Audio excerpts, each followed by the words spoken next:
May 21, 2018. 3 minutes. Read. It's easy to laugh at the faux political debates carried out on Capitol Hill. Poking fun at their shallowness and phoniness saves us from dwelling on a more depressing thought: such deliberations will determine the future of the nation. But this habit can also make us immune to justifiable anger when we are openly deceived. Take the upcoming Omnibus appropriations bill, which should anger citizens concerned with transparency and Republican self-rule. Its passage is almost guaranteed since no one member will hold it up. Knowing this, congressional leadership will likely tack onto it several controversial policy amendments. Will it be a gun control measure or an Obamacare bailout? We don't know, but as of now, it appears that DACA will be rolled into it. Why do this? To conceal who is responsible and who is to blame, foreclose any genuine public debate of the issue, and largely hide the long-term effects from the public. Since no serious debate will take place, Americans will again forfeit consenting to the future character of our nation, leaving it to be determined by a legislative body whose approval rating stands at 15%.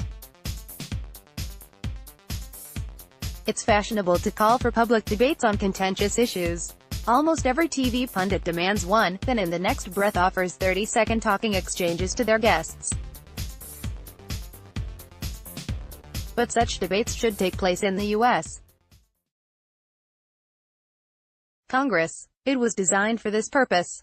The Constitution immunizes members of Congress from punishment for transgressive speech on the House and Senate floor. While certain forms of speech were, and still are, punishable by criminal prosecution, the founders believed that speech for the purpose of Republican self-rule cannot be limited when the fate of the nation is involved. If the immigration debate does not take place in Congress, it will not take place elsewhere. There is no alternative space today, not in the press, not on university campuses, not on TV. We are told that the more mass and social media we have, the more connected we are, as though being connected is somehow a virtue of great distinction. In reality, perhaps the more multifarious the sources of information, the less rational persuasion is possible, as the cacophony of one-sidedness we daily imbibe leads to overconfidence in our own prejudices.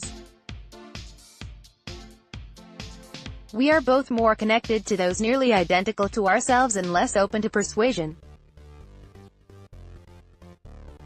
Immigration was the most important issue of the 2016 presidential election, and is arguably the most important issue of our age.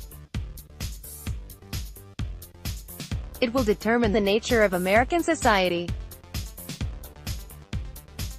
But Congress is collectively preparing to obfuscate, vote indirectly, and hide the results of its vote, giving plausible deniability to each member. DACA is too important to attach to a spending bill where the public cannot judge it. Give DACA its own vote and its own serious debate. Nearly 3 million illegal immigrants were granted amnesty during the Reagan administration, largely without public debate. Again, largely without public debate, an estimated 9 million illegal immigrants have entered the nation since then. The nation, transformed right before its citizens' eyes, is told that these demographic and cultural changes constitute an irreversible trend, the pseudoscientific word for destiny. In other words, destiny rules us, not the public's representatives authorized by the public's consent. The legislative process is the sole place where debate should be demanded by Americans.